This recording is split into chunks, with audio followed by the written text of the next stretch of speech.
하나님의 말씀 신약 성경 마가복음 16장 17절로 20절까지의 말씀입니다. 신약 85페이지가 되겠습니다. 마가복음 16장 17절 말씀입니다. 믿는 자들에게는 이런 표적이 따르리니 곧 저희가 내 이름으로 귀신을 쫓아내며 새 방언을 말하며 뱀을 집으며 무슨 독을 마실지라도 해를 받지 아니하며 병든 사람에게 손을 얹은 즉 나으리라 하시더라. 주 예수께서 말씀을 마치신 후에 하늘로 올리우사 하나님 우편에 앉으시니라. 제자들이 나아가 두루 전파할세 주께서 함께 역사하사 그 따르는 표적으로 말씀을 확실히 증거하시니라. 아멘.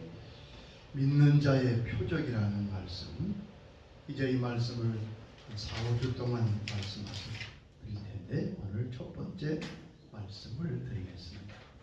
믿는 자는 권세를 가졌습니다. 믿는 자가 권세자라고 성경은 말씀합니다.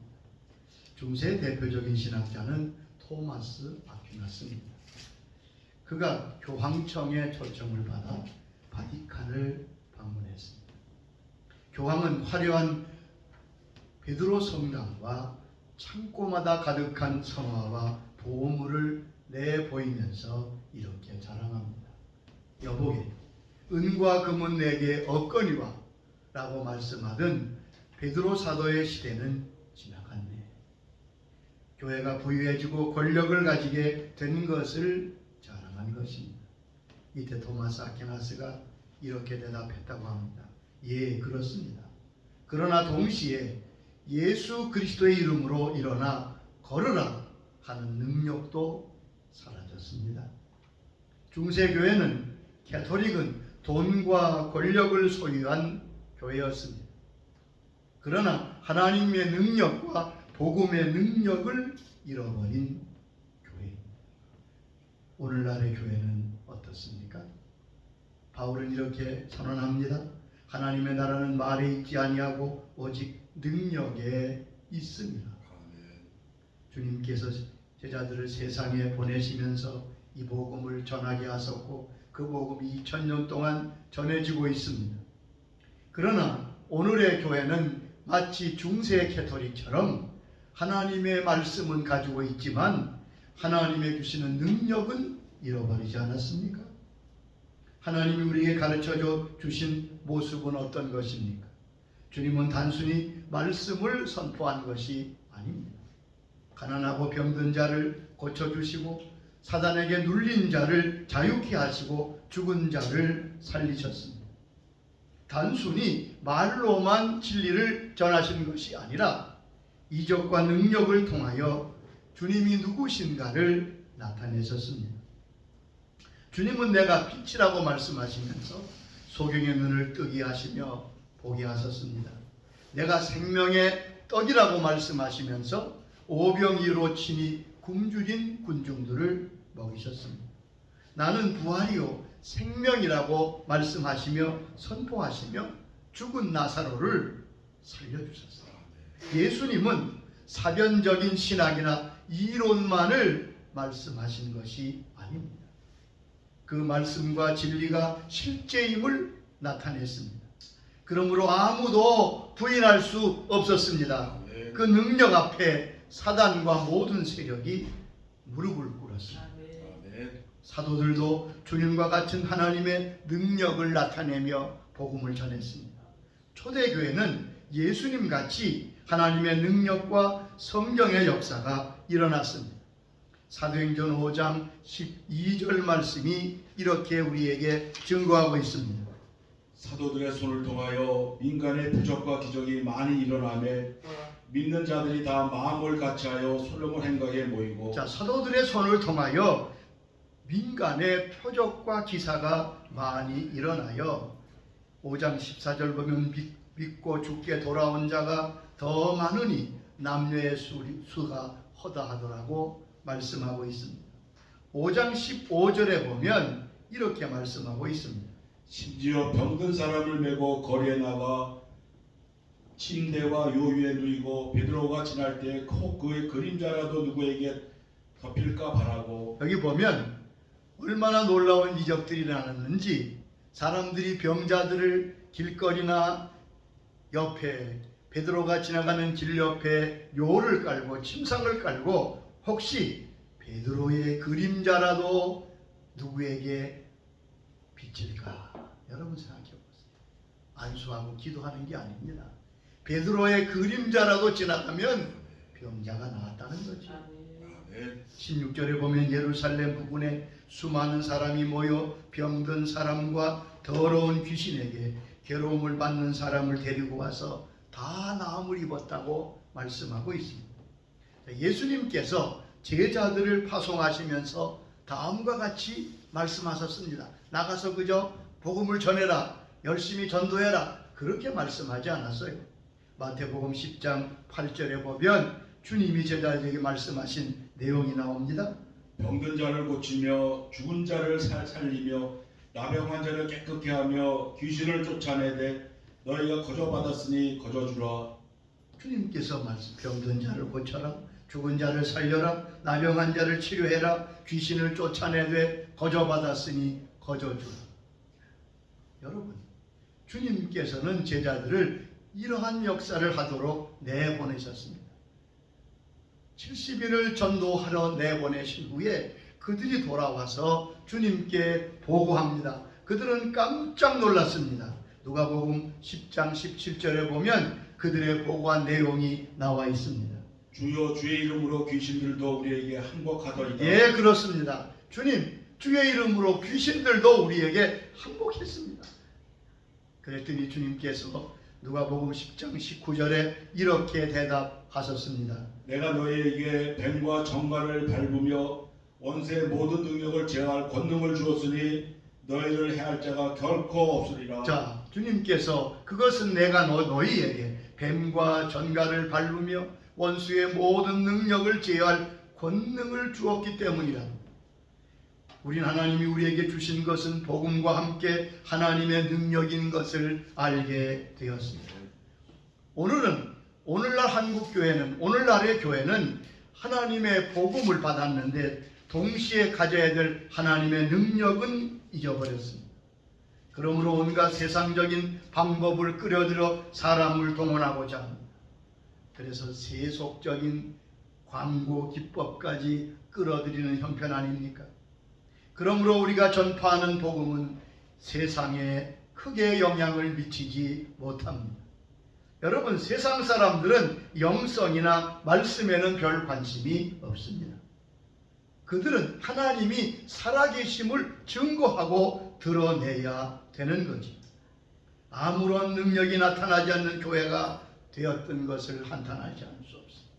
이제는 다시 초대교회 같이 믿는 자의 권세가 나타나는 시대가 되어야 할 것입니다. 하나님이 주시는 표적과 기사와 이적이 이 시대에 필요합니다. 세상을 굴복시키는 하늘의 능력이 요청되는 시대입니다. 제가 40년이 넘게 주를 섬기며 목회하며 깊이 마음에 늘 탄식했던 것은 외형적으로 여러 가지 사역도 있고 사람들도 모이고 부흥의 역사를 체험했지만 그러나 그 가운데 하나님의 강력한 살아계신 역사가 나타나지 않은 것, 초대교회에 성경에 기록된 역사들이 나타나지 않은 것을 늘 안타까워하고 또한 하나님 앞에 큰 죄송한 마음을 가지게 되었습니다. 여러분, 우리 교회 역사 속에 하나님의 능력이 얼마나 중요한가를 깨닫게 하시는 많은 사건이 있습니다. 초대교회만 이런 역사가 일어났던 것이 아닙니다. 2000년 교회 역사 가운데 하나님의 능력과 표적과 역사를 우리는 볼 수 있습니다. 몇 가지 예를 들어보십시오. AD 3세기에 그레고리라는 사람 태어났습니다. 그는 우상의 도시에서 태어났는데 14세 때에 그 당시에 교부였던 오리겐 밑에 가서 교육을 받고 수학했습니다.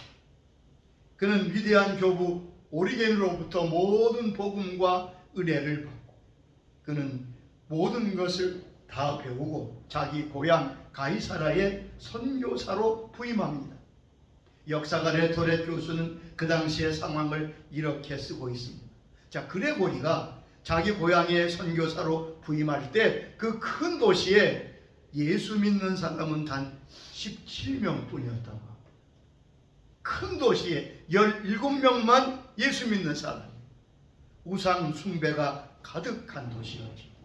그런데 30년 후에는 그 도시에서 예수 믿지 않는 사람이 17명뿐이라고 기록하고 있습니다. 30년 동안에 그 큰 도시가 다 복음화 된 것입니다. 그레고리의 별명은 기적의 사역자 그레고리.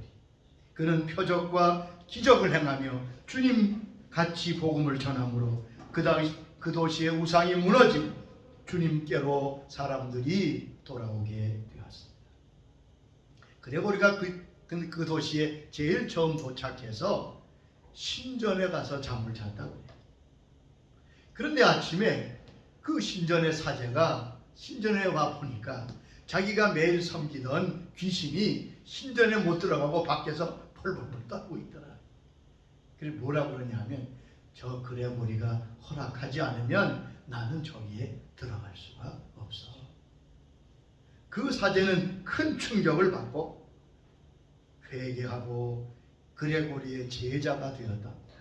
그리고 그의 후계자가 되었습니다. 한 사람으로 말미암아 전체 도시가 주께로 돌아왔습니다. 이런 것이 하나님께서 말씀하시는 복음이고 기독교입니다. 요 근자에는 아르헨티나에서 이런 역사가 일어났습니다. 혹시 여러분 들어보셨습니까? 카를로스 아나콘디아 목사님. 그분은 청년 때 예수를 믿고 아르헨티나 지도를 펴놓고 하루에 몇 시간씩 주 앞에 기도했다. 주님 이 나라를 구원해 주시옵소서. 이 청년은 헤드란 굴만 놀라운 치유사역자의 책을 읽고 하나님 앞에 그 책을 놓고 기도합니다. 하나님 저에게도 헤드란 쿨만에게 주었던 능력을 주시옵소서. 간절히 기도하는 가운데 1984년 4월 12일 하나님의 음성을 그는 듣습니다. 에스겔 37장을 읽어라. 그리고 너의 사역에 이와 같이 마른 뼈가 살아나는 기적이 일어날 것이다. 그때부터 그의 사역에 놀라운 기적과 표적과 권세가 나타나기 시작했습니다. 그래서 10년 만에 200만이 넘는 사람이 주님께로 돌아왔습니다. 한 사람이 하나님 앞에 순종함으로 하나님이 그에게 역사함으로 200만의 사람이 주 앞으로 돌아오는 일이 일어났다는 것입니다. 여러분, 가장 복음을 전하기 어려운 지역은 바로 모슬렘 지역이죠.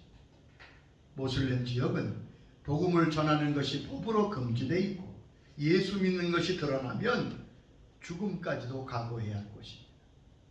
그러나 지금 놀랍게도 이 모슬렘 지역에, 이슬람 지역에 수많은 사람이 예수를 믿고 구원을 받습니다. 제가 들은 보고에 의하면 현재 이란에 300만이 넘는 그리스도인들이 있다고 합니다. 놀라운 부흥의 역사, 그 가운데 비밀이 일어나고 있음을 알 수 있습니다. 아프리카의 하나님의 사람이었던 과지마라고 하는 목사님, 한국에 와서 여러 번 집회를 했는데 제가 직접 그때 들은 이야기입니다. 그 목사님이 직접 자기가 파키스탄에 가서 복음 전했던 얘기를 하고 있습니다. 자, 이 목사님이 주님께서 이 모슬렘 지역에 가서 복음을 전하라고 하는 감동과 사명을 받습니다. 목사님은 무슬렘 복장을 하고 무슬렘 지역에 들어가서 전도할 기회를 달라고 기도했다고 합니다. 여러분, 법적으로 금지됐으니까 공개적으로 복음을 전할 수가 없잖아요. 그런데 자기가 묵고 있는 그 집에, 그 동네 집에, 이웃 가정에 갑자기 부인이 죽었습니다. 초상이 났습니다. 그러니까 많은 사람이 문상을 가야 되겠지요. 그 자연스럽게 이 목사님도 자기 집에 있는 그 주인과 따라서 그 집에 문상을 가게 되었습니다. 많은 사람이 문상을 와 있습니다. 모든 모슬렘이죠. 자, 자기 차례가 돼서 문상을 하기 위해서 시신 앞에 서서 이 목사님은 잠시 기도하고 이렇게 갑자기 외쳤습니다. 나사렛 예수 그리스도 이름으로 일어나라. 그랬더니 놀랍게 죽었던 부인이 벌떡 일어나고, 죽었던 부인이 일어나니까 거기 문상 같은 모든 사람들, 가족들이 다 땅에 엎드리더라. 너무나 놀라운 역사를 봐. 그런데 이 죽었던 부인이 일어나서 사람들 앞에 말하기를 시작합니다. 여러분, 나는 죽어서 지옥에 갔었습니다. 거기서 나는 우리의 이웃들을 보았고 우리보다 먼저 간 가족을 보았습니다. 특별히 우리가 섬기는 모슬렘의 형제자매들이 바로 거기에 와 있습니다. 그들은 모두 지옥에 와 있습니다. 너무나 고통스러워 부르짖는데 흰옷을 입은 분이 오셔서 손을 내밀어 이제 가자. 나는 예수다. 예수님이 오셔서 나는 다시 살게 되었습니다. 그는 말합니다. 목사님이 전도할 필요 없었어요. 우리가 속고 있습니다. 예수님이 구주입니다. 죽어 살아난 이 부인이 자기가 만났던 주님을 증거할 때 그 도시에서, 그 지역에서 순식간에 10,000명이 넘는 회심자가 생겼다. 시당국에서는 너무나 명백한 사실이니만큼 목사님을 체포하지 못하고 제발 떠나달라고 사정을 해서 나왔다고. 하나님은 지금도 역사하십니다. 오늘 교회는 다시 이 능력을 회복해야 합니다. 인본적인 것이 그런 프로그램이 아니라 하나님의 능력을 회복해야 됩니다.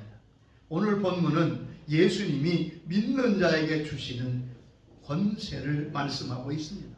16장 19절에 믿는 자, 17절에 믿는 자에게는 이런 표적이 따르리니 곧 그들이 내 이름으로 귀신을 쫓아내며 새 방언을 말하며 뱀을 집어올리며 무슨 독을 마실지라도 해를 받지 아니하며 병든 사람에게 손을 얹은즉 나으리라.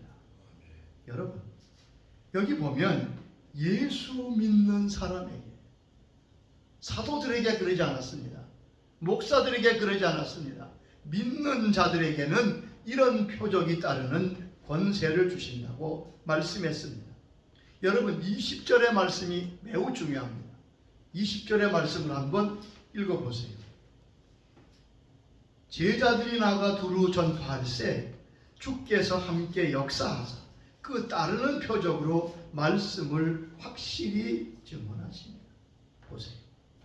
제자들이 나가서 복음을 전합니다. 그때 주님이 함께 역사하셔서 그 복음을 증언하시고 말씀을 확증하셨는데, 주님께서 도우셔서 함께 역사하신 말씀의 증언이 무엇이었습니까? 그것은 바로 표적이었다고 말씀합니다. 즉, 표적은 하나님께서 선포되는 말씀이 진실하고 하나님의 말씀이라는 것을 확실히 증언하는 표가 된다고 말씀했습니다. 여기서 표적이 왜 중요한가를 알 수 있습니다. 자, 표적은 하나님의 말씀을 확증합니다. 하나님의 말씀이 살아있던 말씀이라는 것을 눈으로 보게 합니다. 아무도 부인하지 못합니다. 아무도 부인할 수가 없어요.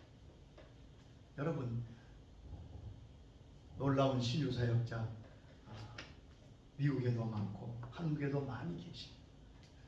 베니인 목사님 여러분 아시죠? 그 목사님의 사역된 부분, 사역했던 부분을 들어보면 한 번은 인디안 지역에 가서 복음을 전하는데 그 인디안들이 마음을 열지 아니하고 눈을 뜨고서는 자기를 노려보더라. 아무리 복음을 외쳐도 저들이 미동도 하지 않고 자기를 쳐요. 그런데 갑자기 한 27, 8살 된 청년 같은 분이 밖으로 나와요. 그리고 뚜벅뚜벅 걸어서 목사님 앞으로 오더니 그러더랍니다. 지금 당신이 하나님이 살아계시고 예수님이 구주고 역사하신다고 하는데 그 증거를 보여달라. 그 증거를 보여달라. 여러분, 와서 그러는 거예요. 아니, 당신이 말하는 것이 진리인 것이 증거를 보이나. 그러면서 나는 이렇게 다리를 절고 있고 내 딸은 피부병으로 저렇게 진물이 질질 나고 내 안에는 암에 걸렸다. 베닌 목사님이 기도팀을 불러서 그 강단 옆에서 기도하기 시작합니다. 주님, 저들이 하나님이 살아계시고 이 말씀이 진리인 것을 증언하라고 합니다. 저희는 할 수 없습니다. 주님, 말씀하여 주시옵소서. 나타내 주시옵소서. 그리고 다시 일어나서 말씀을 전하는데 갑자기 청년이 소리를 지르는 거예요. 이거 보라고, 이거 보라고. 그런데 갑자기 자기 딸의 피부에서 나던 진물이 먹기 시작하며 피부병이 낫기 시작합니다. 그리고 걷지 못하던 자기 다리가 멀쩡해서 교회를 왔다가 막 달려오시. 그리고 그 부인이 낫기 시작합니다.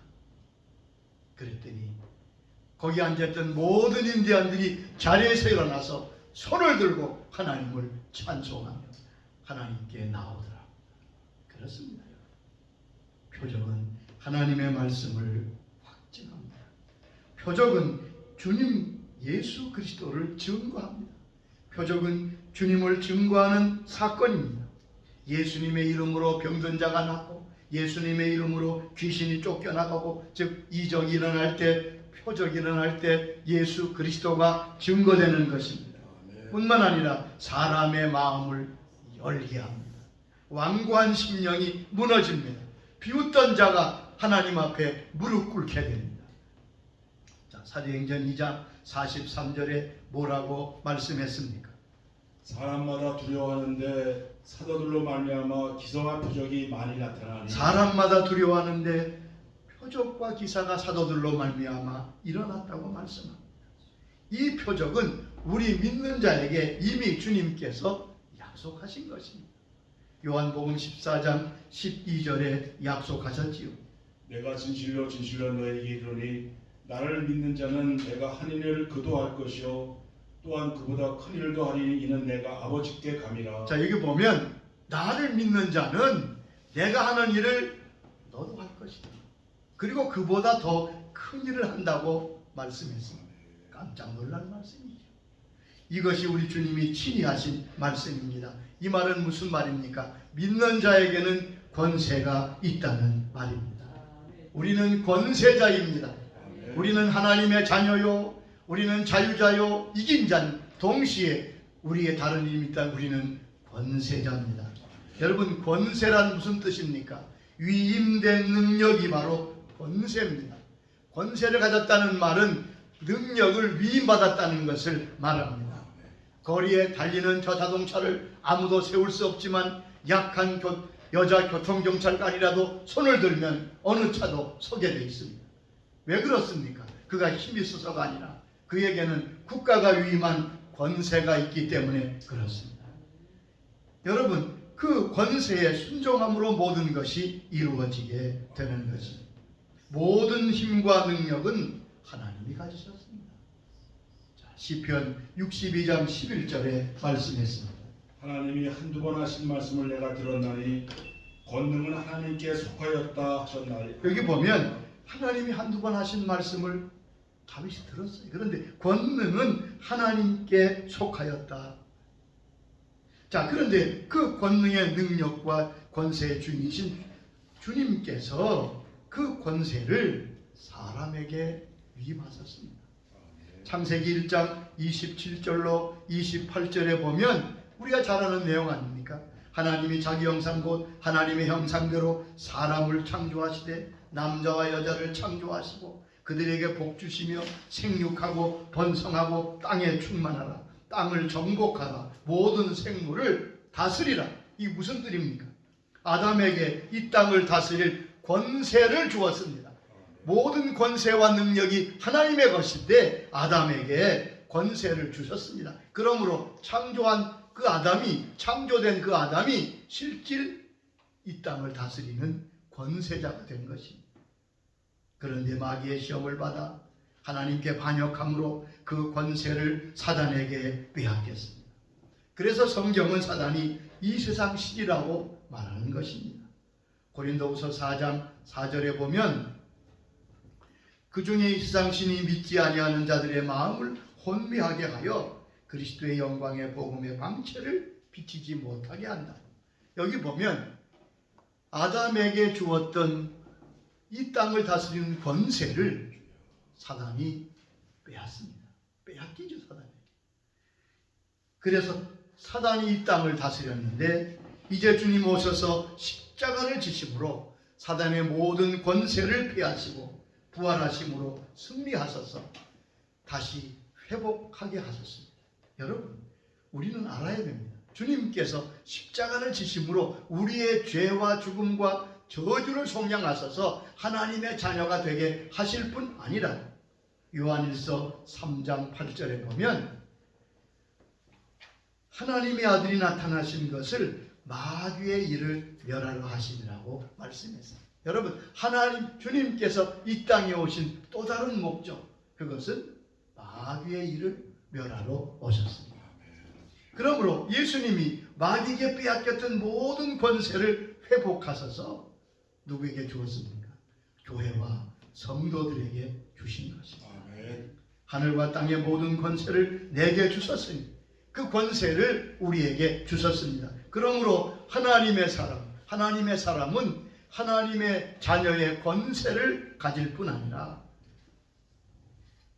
하나님께서 오늘 약속하신 권세를 가지게 되는 것입니다. 따라합시다. 나는 권세자이다. 많은 그리스도인이 자기가 주님께로 권세를 받았다는 사실을 잘 알지 못합니다. 권세는 사용할 때만 나타나는 것입니다.